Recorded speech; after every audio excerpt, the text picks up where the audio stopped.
aqwal wa af'al gak blas. Tapi sholat dia. Wajib sholat dia. Wes. Kemudian apa mana kita? Wal marbut ala khasyabatin. Begitu juga orang yang ditali di kayu, di pohon. Ana wong dicancang ini, di kerangkeng ini.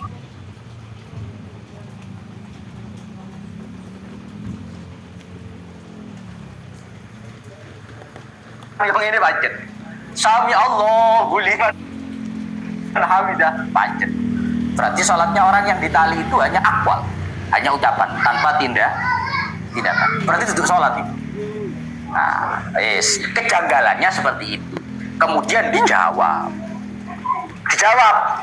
Itu kejanggalan, tapi ada jawabannya. Wong alim ki mbak yo. Kita nani, wong alim bisa jawab. Berarti sholatnya orang yang bisu cuma ucapan, cuma tindakan tanpa ucapan. Sholatnya orang yang sakit ngamben kuwi mau mungkin hanya ucapan tanpa perbuatan. Jawabannya gimana? Wa ujiba 'anil awwal. Kejanggalan yang pertama.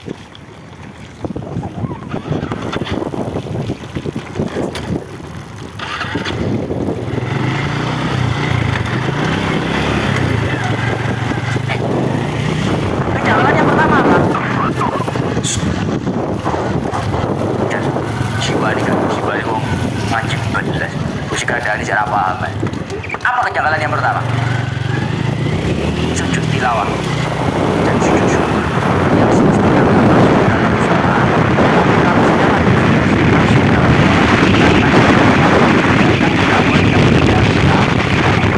apa jawabannya? Di annal murad bil af'alil makhsusah ma yashtamilu ar-ruku'a wal i'tidalah. Untuk menjawab pertanyaan yang pertama, berarti sujud tilawah masuk sholat? Bukan. Kenapa kok bukan? Kan itu ada ucapannya, ada tindakannya. Di awal takbir, di akhir salam. Karena maksud daripada ucapan dan tindakan yang dimaksud, tindakan itu harus ada rukuk dan i'tidalnya. Apa? Harus ada rukuk dan i'tidalnya. Karena sujud tilawah, sujud syukur nggak ada rukuk i'tidal, maka sujud syukur dan sujud tilawah tidak masuk dalam sholat. Dan sujud tilawah tidak masuk dalam sholat. Wajib anitsani. Untuk kejanggalan yang kedua, yaitu kejanggalan sholatnya orang yang bisu, sholatnya orang yang sakit, sholatnya orang yang ditali di pohon. Dijawab bi annal murad bi qauli aqwalun wa af'alun ma yashmulu al-hukmiyah. Bahwa yang dimaksud dengan ucapan dan tindakan itu mencakup ucapan dan tindakan secara hukum meskipun tidak secara nyata.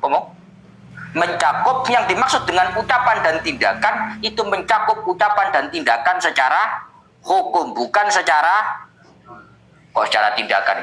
Jadi rungokne aja nih. Pokoknya jadi Pak Dewi ngono to, bagi-bagi kancane.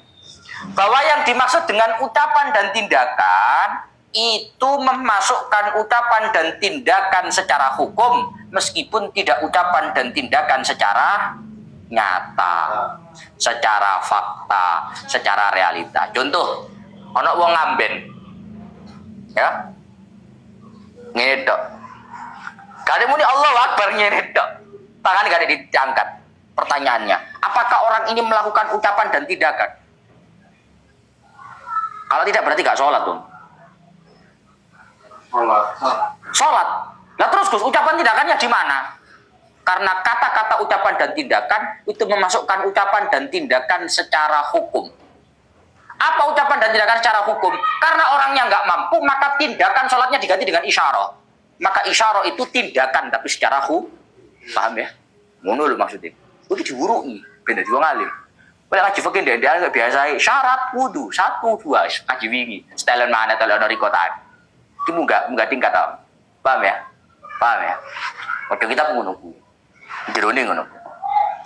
Maka sholatnya orang-orang yang dalam kondisi tadi itu kondisi tidak normal itu tetap dinamakan sholat meskipun tidak ada ucapan dan tindakan secara nyata. Karena maksud dari tindakan dan ucapan itu memasukkan ucapan dan tindakan secara hukum. Menenge wong bisu, ini dianggap Fatihah. Karena memang teknisnya baca Fatihah untuk orang yang bisu, ya menenggui, paham ya?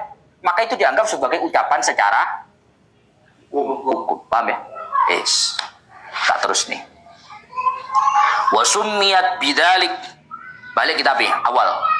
Wa summiyat bidzalika listimaliha 'ala sholati lughatan wa ya'tuha. Kenapa toh Gus tindakan mulai Allahu Akbar sampai salam assalamualaikum itu disebut dengan sholat? Kok gak diarani i'tidal? Kok diarani rukuk ngono lho? Diarani sujud. Karena sholat itu mayoritas isi kandungannya adalah sholat. Apa? Karena sholat itu mayoritas isi kandungannya adalah sholat. Kamu tahu artinya sholat? Sholat itu artinya doa. Wong sholat iku ndonga. Lan wong sing iso ndonga carane ndonga piye? Allahu Akbar eling-eling hajate. Ya Allah, tender gak oleh blas. Pasar sepipi. Ya. Hakikatnya sholat itu adalah doa. Tindakan kamu, ibadah kamu yang bentuknya sholat itu adalah sholat kamu, doa kamu. Hakikatnya wong sembahyang itu lagi ndonga. Wong sing bingung-bingung ora iso ndonga ya, mentok lah sembahyang kowe. Sementok. Sing gak iso, sementok ndonga. Wal mafrudatul ainiyatu khamsun fi kulli yaumin wa lailatin.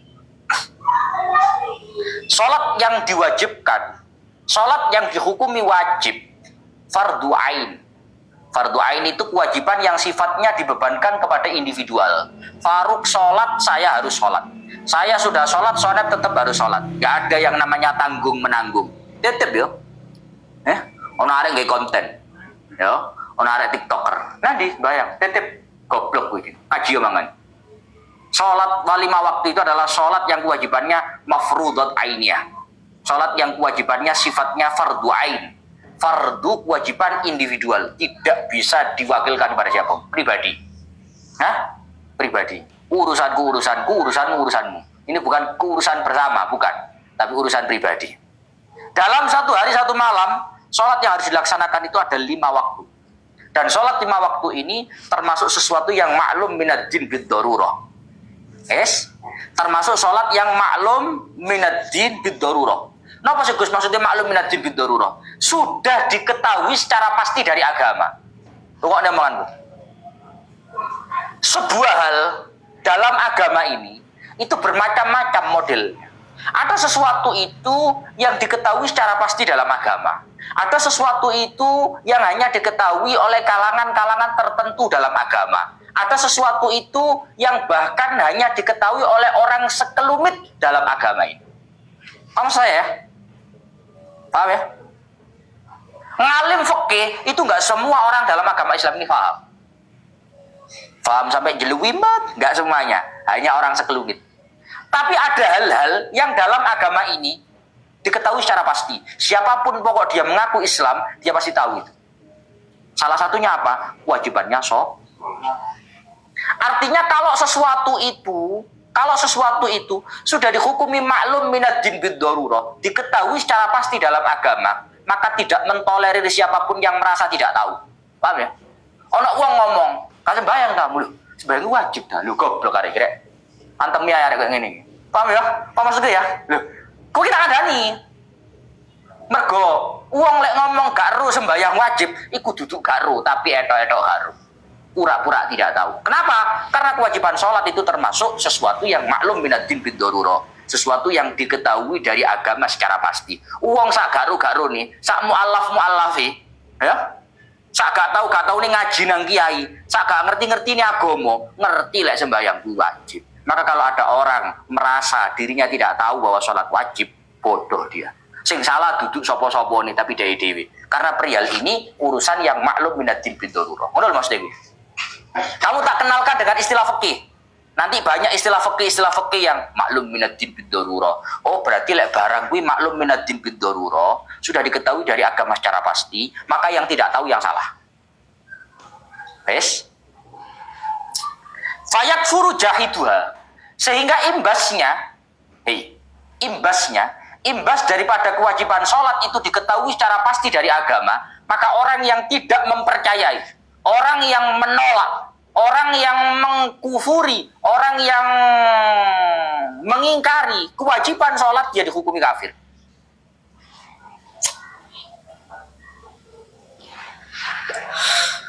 Saya punya teman nggak pernah sholat, Apakah dia dianggap muslim? Muslim. Saya punya teman sama sekali nggak pernah sholat seumur hidup. Apakah dia dianggap muslim? Tergantung. Apakah dia masih statusnya Islam? Tergantung. Lek KTP gampang kari dus capil apa jadi? Oh, apa itu capil apa seraru? Karena teko rono nyetak KTP tulisi Islam dan. Tapi untuk status Islam sesungguhnya orang nggak mau sholat itu tergantung. Karena orang nggak sholat itu ada dua model. Ada orang nggak sholat itu satu, malas. Tapi masih meyakini kewajiban sholat. Yang kedua, memang menolak, mengingkari kewajiban sholat. Yang mana yang bahaya? Dua-duanya bahaya. Tapi yang paling bahaya, yang mengingkari kewajiban sholat. Apa kan bayang? Wajib. Loh. Buat KTP, KTP mana? KTP mana? Apa ngomong dulu? KTP buat. KTP status agama Islam itu buat. Sejak detik ini kamu murtad. Dengan kamu menolak kewajiban Islam, kewajiban sholat dalam Islam, maka kamu fayakfuru jahidun. Bukan saya mengkafirkan. Mau dengan ini, mau ngafir ki. Orang ngafir ki, ini kenyataan. Mau maruh disdalil lagu nih Gustu. Kafir dewi. Itu tuh ngafir ki, tapi kenyataan. Orang tidak sholat itu ada dua model dan dua-duanya berbahaya. Tapi yang jauh lebih berbahaya ketika dia mengingkari kewajiban sholat. Bayang wajib. Kok wajib lah iki sing bahaya. Tapi kalau dia nggak sholat hanya karena malas, tapi masih meyakini sholat itu wajib, gak sembahyang. Nah, bayang wajib loh, iya aku wajib, tapi wabot ya. Muslim apa enggak Gus? Muslim. Muslim. Jadi ini bedanya. Bedanya ini. Yang mana yang bahaya? Dua-duanya bahaya. Kalau nggak sembahyang nggak bahaya, bahaya karo. Tapi sing luwih bahaya sing kuwi mak. Walam tajtami' hadhil khamsu li ghairi nabiyina Muhammadin sallallahu alaihi wasallam. Kelima salat itu belum pernah dalam sejarah terkumpulkan untuk satu umat. 5 salat itu dalam sejarah belum pernah terkumpul. Terkumpul itu artinya dilakukan secara total kecuali untuk Nabi Muhammad dan umat. Nah gini judulnya dia mau nang ini, bro. Nang syariah aneh. Qauluhu walam tajtami hadhil khamsu. Ketemu ya? Qauluhu walam tajtami hadhil khamsu. Ketemu? Bal kanat mutafarriqatan fil anbiya. Dulu zaman sebelumnya Kanjeng Nabi Muhammad, nabi-nabi terdahulu, salat 5 itu terpisah-pisah. Fasubhu salatu Adam. Nabi Adam itu salatnya masuk subuh tok. Ya. Wa zuhru salatu Daud. Nabi Daud salatnya zuhur tok. Wal asru salatu Sulaiman. Nabi Sulaiman salatnya asar tok. Wal maghrib salatu Yakub. Maghrib salatnya Nabi Yakub. Wal isya salatu Yunus. Salat isya salatnya Nabi Yunus. Salat di Kanjeng Nabi sa ummati 5 waktu. Subuh, zuhur, asar, isya wis total. Makanya walam tajtami hadhil khams li ghairi nabiyina. Wa furidat lailatal Isra ba'da nubuwah fi 10 sinina wa salasati ashhurin. Dan salat 5 waktu itu baru diwajibkan di malam Isra dan Mi'rajnya Kanjeng Nabi setelah kenabian. Kenabian itu artinya Nabi diangkat menjadi Nabi, menjadi Rasul dengan selisih 10 tahun.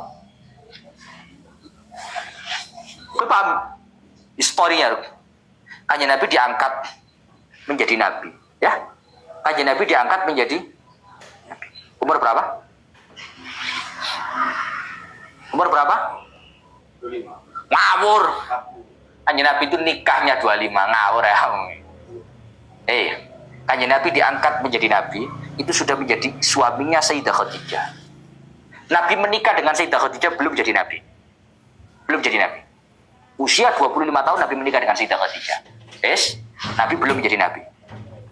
Makanya wahyu pertama yang diterima Nabi Iqra, itu Nabi sudah menjadi suaminya Sayyidah Khadijah. Dan yang menenangkan Kanjeng Nabi adalah Sayyidah Khadijah. Ceritanya bolak-balik bangga karuan. Ya, Kanjeng Nabi diangkat menjadi Nabi usia 40 tahun. Nabi mengalami peristiwa Isra Mi'raj. Turun kewajiban sholat untuk Nabi dan umatnya itu terjadi setelah kenabian dengan jarak 10 tahun 3 bulan. Berarti Nabi usianya berapa? Subhanallah, gak jelas-jelas. Berapa usianya Nabi ketika Isra Mi'raj?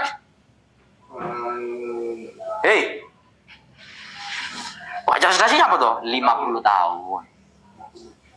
Antara 50 tahun hendak 51 tahun. Yes? Nabi mengalami peristiwa Isra Mi'raj itu di usianya 50 tahun. Dan itu terjadi di malam Lailata Sab'in wa Ishrina min Rajab. Di malam 27 Rajab. Yes? Di tahun berapa? Di tahun berapa? 10 kenabian. Ya? Tahun 10 kenabian. Kamu biar tahu istilah begini. Gus, maksudnya tahun 10 kenabian itu apa? Tahun ke-10 setelah Nabi diangkat jadi Nabi. Yes? Paham? Maksudnya ngono kuwi. Walam tajib. Nabi Isra Mi'raj itu kan malam toh, Pak? Nabi Isra Mi'raj itu kan malam. Malam. Walam tajib subhu yaumi tilkal lailah li'adamil ilmi bi kaifiyatiha. Nabi ketika malam Isra Mi'raj itu turun ke dunia dini hari kan? Niku sholat pertama kali yang dilakukan Nabi napa, Gus? Subuh langsung sholat boten. Subuh itu Nabi tidak diwajibkan untuk melakukan sholat subuh. Teman, paham ya? Isra Mi'raj malam 27. Malam 27. Subuhnya Nabi belum sholat. Belum diwajibkan sholat. Kenapa? Karena Nabi belum tahu pasti tata caranya. Artinya apa? Wong gak itu dimaklumi. Yang penting belajar. Tapi Nabi diajarkan oleh Jibril untuk teknis-teknisnya. Jadi sholat yang pertama dilakukan Nabi adalah sholat. Oh bingung tuh, ini apa tuh bingung? Sholat yang pertama dilakukan Nabi adalah sholat subuhnya belum.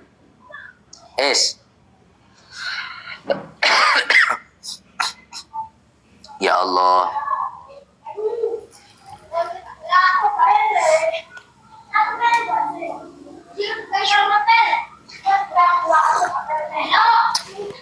Terus Gus, ibadahnya Kanjeng Nabi satu kan orang sembahyang 5 waktu nopo. Kok Nabi Kanjeng Nabi Isra Mi'raj super seket ya. Jadi Nabi ketemu petang golo ya. Terus Nabi ibadahnya nopo Gus? Enggak sembahyang. Ibadah itu banyak Pak. Di antara ibadah Kanjeng Nabi itu kholwat. Berarti kholwat. Berarti kholwat. Menyendiri. Nabi itu makanya Nabi itu menerima wahyu pertama di mana? Di gua. Kenapa kok di gua? Karena Nabi sedang kholwat. Nabi itu remenani kholwat. Gak kaya awak-awak. Sebenarnya belakraan. Pirana nih. Makanya orang bakalan iso dadi wali. Wah, demen belakraan ke awak-awak itu rada angel dadi wali. Mana jalan Gus Ba? Kamu gak tahu Gus Ba apa ya? Gus Ba ini aku gak mau diundang orang karena Gus Ba itu kholwat. Gus Ba itu kholwat. Gak ketemu wong, gak kelem blas. Jangankan kok hari-hari biasa. Ono rutinan ngaji itu lho Rebo di dalamnya Gus Ba. Gus Ba tidak mau tamu. Rasa sowan, kalau ono sowan ngaji. Mari ngaji Gus Ba kholwat. Karena Nabi pun dulu ibadahnya sebelum sholat itu kholwat. Kholwat menyendiri. Lewat dia kan ra cocok ya. Dewe udah bingung. Apa ya? Mana HP nanti baterai nih? Apa ya? Bingung. Ya Allah. Hanya ada gak mau ada di wali Pak. Lek Dewi udah gak ada sama-sama. Jen play. Biar gak lama-lama bingung. Apa ya? Apa ya? Gak mau ada di wali. Ya Allah. Bun. Yo sajane sholat ki yo enek. Tapi sholat secara teknis yang diajarkan subuh, asar, maghrib, isya itu ya baru ketika Isra Mi'raj itu. Inna mata jibu al maktubatu ayyus shalawatul khamsu ala kulli muslimin mukallafin ay balighin aqilin zakarin au ghairihi tahirin. Salat 5 waktu itu diwajibkan bagi orang yang Islam. Yes? Mukallaf. Mukallaf itu siapa? Islam, baligh, berakal, baik laki-laki maupun perempuan. Pokoknya ini. Yes? Islam, baligh, berakal. Pokok uang Islam, pokok orang baligh, pokok masih berakal. Lah Islam kan Islam kabeh apa ya. Baligh ya baligh kabeh. Kata kuncinya situ. Pokok akal waras wajib sholat. Lah ono enggak sembahyang berarti ghairu akil. Akale gak waras. Sithik kuwi. Iya wis, sithik. Tahir. Dan dalam kondisi suci. Sehingga fala tajibu ala kafirin asliin. Karena sholat itu wajib bagi orang Islam, maka nonis orang kafir non muslim tidak wajib untuk sholat. Kamu paham kata-kata gak wajib Pak? Paham kata-kata gak wajib?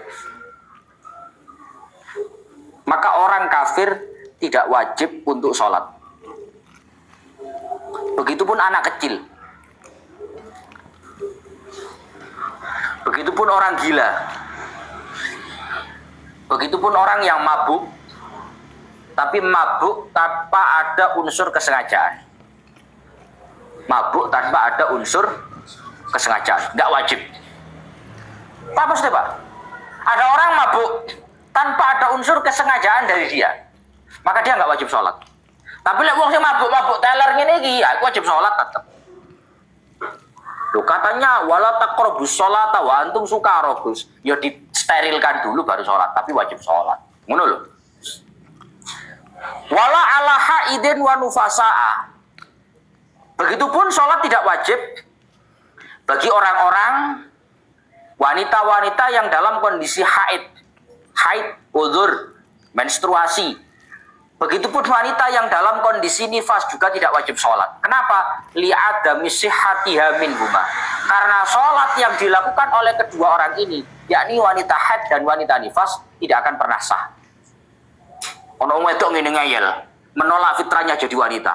Kak aku mau mosok ibadah wong lanang jangkep aku kalung, aku tetap sholat. Dosa we. Ngerti ya? Dosa. Karena orang yang dalam kondisi haid haram untuk sholat, gak sah dan haram. Tak boleh. Wis fitrahnya wanita seperti itu. Wala qadha alaihima, dan tidak wajib untuk mengqadha. Perlu ngerti wong wedok lek haid salate diqadha ta gak? Lek poso. Gak poso mulai haid ngono diqadha gak? Apa kok diqadha? Salate kok gak? Hah? Padha-padha lho. Padha-padha haid lek salat gak diqadha, lek poso diqadha. Apa boleh? Karena begini Pak, kalau sholat diwajibkan untuk menggodok memberatkan, tapi kalau puasa diperintahkan untuk menggodok nggak memberatkan. Kenapa? Karena siklusnya wanita dalam 1 bulan itu biasanya haidnya rata-rata itu seminggu, maksimal 15 hari dalam 1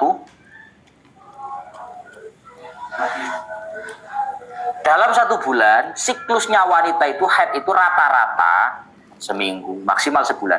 Berarti kalau dalam 30 hari haidnya cuma seminggu, 7 hari. Itu kalau dia Ramadan, puasa itu kan wajib Ramadan tok, Pak. Saliyane Ramadan ada yang wajib, enggak ada kecuali nazar. Maka andai kata wanita puasa Ramadan diwajibkan untuk ngodok, enggak berat. Maksimal dalam 1 tahun hutangnya cuma 7 hari idealnya. Maksimal 15. Kan maksimal 1 bulan Ramadan kan haidnya cuma 15. Paham ya? Itu gak berat. 1 tahun ngodok cuma 15 hari, enteng. Tapi lek sembahyang ben wulan diutang. 1 hari sholatnya 5. Lek ping 15 75 sholat, ben wulan diutangi 75 sholat. Hah? Itu ben wulan. Ping 12 wulan. Penyet to wedok, Pak. Makanya kalau sholat tidak wajib untuk qadha. Itu begitu. Bal tajibu ala murtaddin wa muta'addin bisukrin. Tapi sholat itu wajib bagi orang yang murtad. Kafir tapi bukan kafir asli.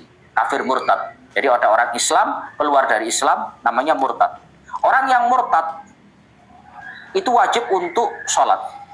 Tuh, katanya sholat harus Islam, Gus. Artinya wajib untuk sholat itu ketika nanti sewaktu-waktu dia kembali masuk Islam, dia harus mengqadha sholat selama dia paham ya? Kamu punya temen non-muslim. Gus kalau ada non-muslim, Gus, dari lahir non-muslim, umur 40 dia masuk Islam, wajib qadha sholat apa enggak? Ya enggak. Karena dia kafir asli. Kafir asli enggak wajib sholat, sehingga ketika masuk Islam enggak ada yang harus dibayar, enggak ada yang harus diqadha. Beda dengan murtad. Murtad itu sudah teken kontrak. Sudah Islam, keluar. Ketika dia keluar, wajib untuk sholat. Cuma karena dia murtad, karena dia kafir, enggak boleh sholat. Ketika dia nanti kembali ke Islam, itu semua harus dibayarkan dengan cara diqadha salat. Apa pola pikirnya ya? Wa yuqtalu ayil muslimul mukallafu tahiru jiddan bidarbi unuqihi in akhraja ayil maktuba an waqti jam'in sak menten lanjut besok ila akhirih wallahu a'lam bissawab. Sudah maghrib. Alhamdulillah.